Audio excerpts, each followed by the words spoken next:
I'm writing this so there's some kind of record in case I die. When I die. Maybe. The longer this has gone on, the more inevitable this has felt. I don't know why this is happening, or who is doing it to me. I wish I could point a finger at someone so the cops, or whoever finds me after all this is over, can get the bastard doing this. But there's nothing. Nothing.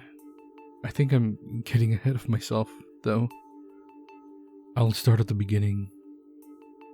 No one gets regular mail anymore.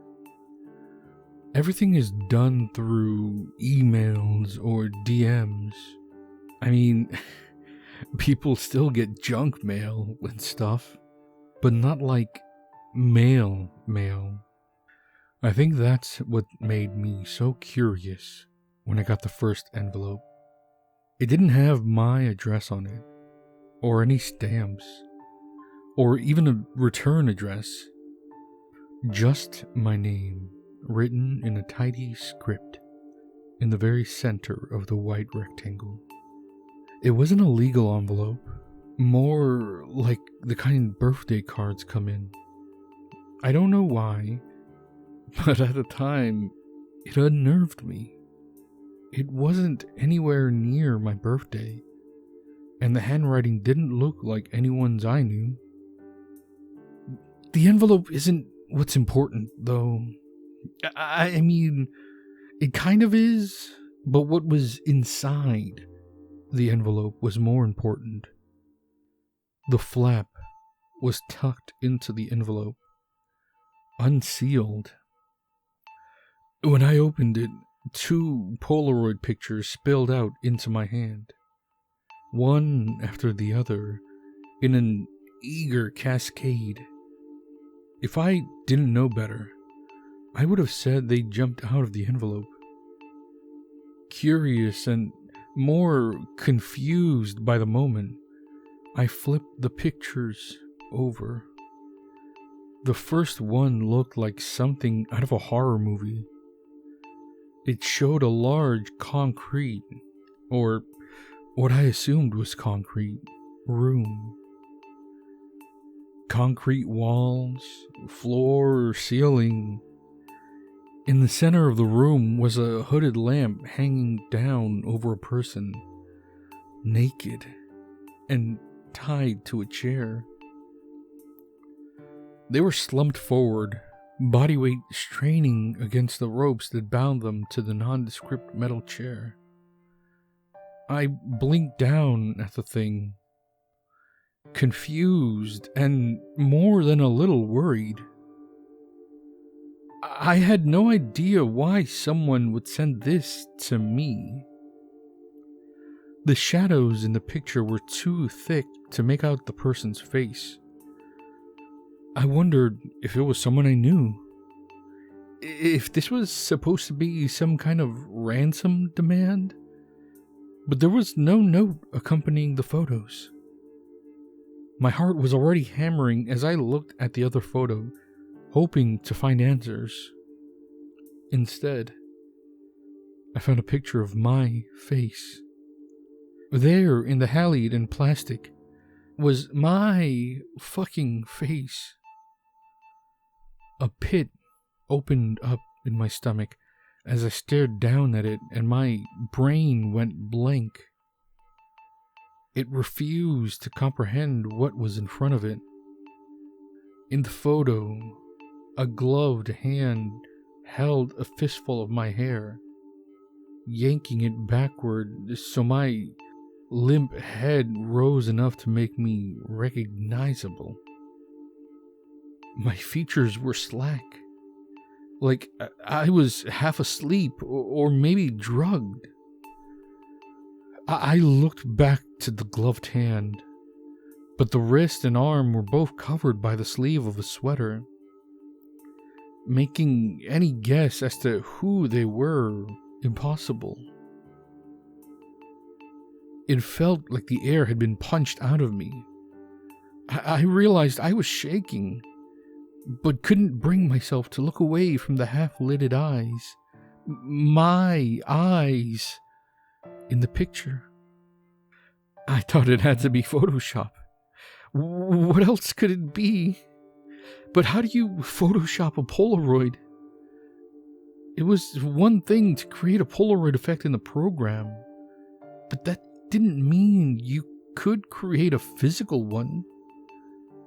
I'm not gonna lie, I don't know much about photo editing, but I supposed it was possible to Photoshop something like this and then take a picture with the Polaroids. But I couldn't see anything in the pictures to indicate that they weren't legitimate. Either way, I couldn't stomach whatever sick joke someone was trying to play. I tossed the photos in the trash and tried to put it from my mind. And before you ask, yes, I thought about going to the police. But I didn't think they would do anything. Technically speaking, no crime had been committed.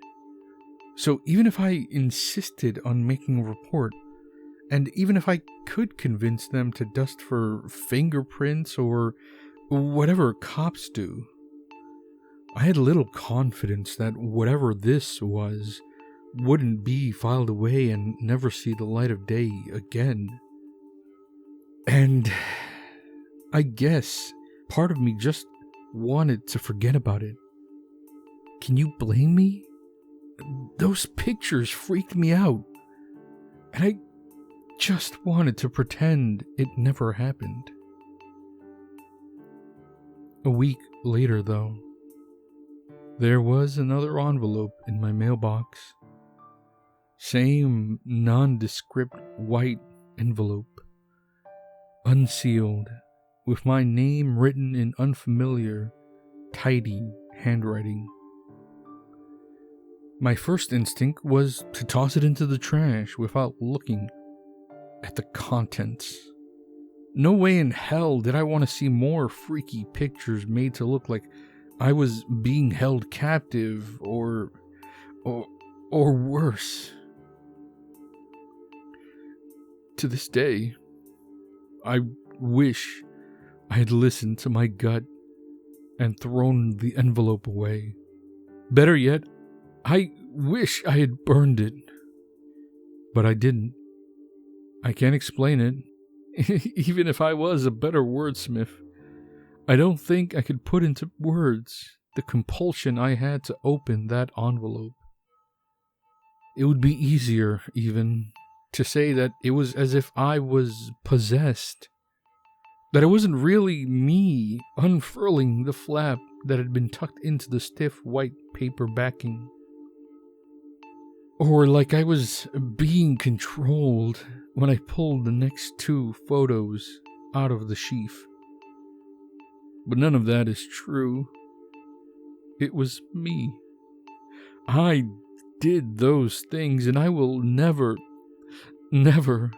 stop regretting that I did. Like last time, there were a pair of Polaroid pictures in the envelope. But the images were not like last time. It was still my face in the images. And as best I could tell, I was still in the concrete room. The same black-gloved hand had a grip on my hair. But this time... Jesus fucking Christ. Even just typing the words is hard. My hands are shaking just remembering it. This time, it looked as if I had been beaten bloody. The face, my face, was beaten almost beyond recognition. The only thing I had to really indicate that it was still me was the bone-deep feeling of recognition I had with the person in the image. My lips were swollen, bleeding from a split in the corner of the bottom lip. Bruises darkened my face.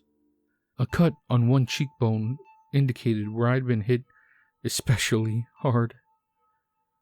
And the eye on that side looked swollen and bloodied. Blood dribbled from my hairline and ran in rivulets down the side of my face. Just looking at the picture made me feel like I needed to bolt. I wasn't sure where I would go or for how long, but the need to get out of my home and go somewhere, anywhere else, was so intense. But how could I go? I had no way of knowing who was doing this. They could be anyone I spoke to on the street, someone I knew, a stranger. Where could I even go that would be safe? I fought to control my breathing as I paced in my kitchen, needing to move my body before I screamed. It took all my willpower just to stay indoors instead of running out into the streets and just run. Finally, I looked at the other image. A second hand had entered the frame, wearing black gloves like the first one, and holding a pair of pliers. The rusted metal tips were inside my mouth, clamped onto a bloodied tooth already halfway out of a socket. My face was still swollen and beaten, lips stretched wide in a silent scream that I could all but hear. Tears made clean streaks through the rivers of blood on my face. I remember swearing over and over, my spine slick with sweat as I looked at the image over and over, trying to discern anything that could help me find out who was sending these fucked up images and why. But there was nothing. It felt like there was too much air in my little kitchen, and yet I couldn't get any of it into my lungs. This was the first time I'd had a panic attack. I didn't know what it was until my friends found me a short time later, huddled in a corner and hyperventilating. In full honesty, the rest of that night was a blur. I remember my friends helping me drink water, trying to talk me down from whatever ledge they thought I'd climb to. Despite my fears and uncertainties of who could be sending the pictures, I made the choice to trust them. Desperate for someone to see what I was seeing and help me figure out what to do or who to talk to. I tried to show them the Polaroids, but when they looked at the pictures, there was only a square of darkness, as if whoever had taken the picture had left the lens cap on. The pictures were gone. And yeah, I get the whole pics or it didn't happen thing. I knew I wasn't going to be able to convince my friends or the police without proof. The next time the envelope showed up, I tried to take pictures with my phone. The one after that, I tried to record a video. It didn't matter. No matter what I did, the files were corrupted, unusable, or gone. Just gone. Deleted themselves so thoroughly I couldn't even dig them out of the trash folder in my phone gallery. At that point, I thought I'd lost my mind. I couldn't think of a single logical reason why or how this was happening. Not for the Polaroids, or why no one else could see them. or what was going on with the digital files. None of it. Meanwhile, the images in the Polaroids were getting worse. A sick feeling rolled in my stomach daily. As much as I wanted to believe that these were some kind of deep fake, there was something about it that felt so undeniably real. It got to a point where I couldn't go out to my mailbox without the anxiety forcing me to empty the contents of my stomach. I had to wait until someone came to visit and ask if they could get my mail for me. And there was always an envelope, along with whatever junk or bills that had been piling up. Every single time. The stress made my life impossible. I couldn't sleep, couldn't eat, couldn't go to work. I couldn't even leave the house most days. If I did, there was always the chance that my tormentor could find me and make good on all the threats they'd been sending me. At that point, that was all I could think of those Polaroids as. Promises of violence. Even now, I feel like I'm marching toward an inevitable pain. A future filled with only pain and suffering, and that no matter what I do, there's no stopping it, only delaying it. But I digress. One of my friends said I needed to get help. Maybe I should have listened to them back then. But I was convinced that if I couldn't get proof of the pictures themselves, then I would get proof of whoever was putting the envelopes in my mailbox. I figured I could at least send that to the police. I ordered one of those self-installation security systems. The one with the off-brand Ring doorbell. Cameras on my front door. Mailbox, etc. I even bought extra locks for my doors and windows. I spent the rest of the day setting up and testing my new security system. By the end of it, I felt pretty proud of myself. I was certain I was going to catch whoever was doing this and could turn them into the cops. And all of this would just be a big, bad dream. But I was wrong. Sure enough, the security system picked up on movement around midnight that night. The new motion sensor light on the porch sprang to life, illuminating a figure wearing a dark hoodie. I jolted as fear struck me like lightning. They were tall, wide, imposing. They seemed impossibly large, unavoidable, undeniable.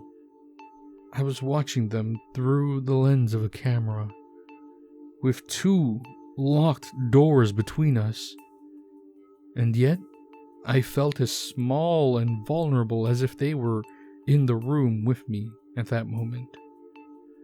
My eyes roamed the figure over and over, trying to find some kind of distinguishing features, but they angled themselves so the light shone from behind them. They became a dark silhouette, a shadow of death. They stood there, still and stone for what seemed like hours. Even with the video on fast forward, they hardly even swayed. Near 3 a.m., they turned, very slowly, toward the camera, as though they knew exactly where to look for it. With agonizing slowness, they reached a gloved hand into their pocket and pulled out 3 polaroid photos. The camera refocused as the figure brought the pictures closer to the lens. The first picture showed me duct taped to the same chair, with the figure standing behind me. Instead of pliers, they held a knife. The figure on my screen held up the second photo. In one hand they held a knife, in the other an ear.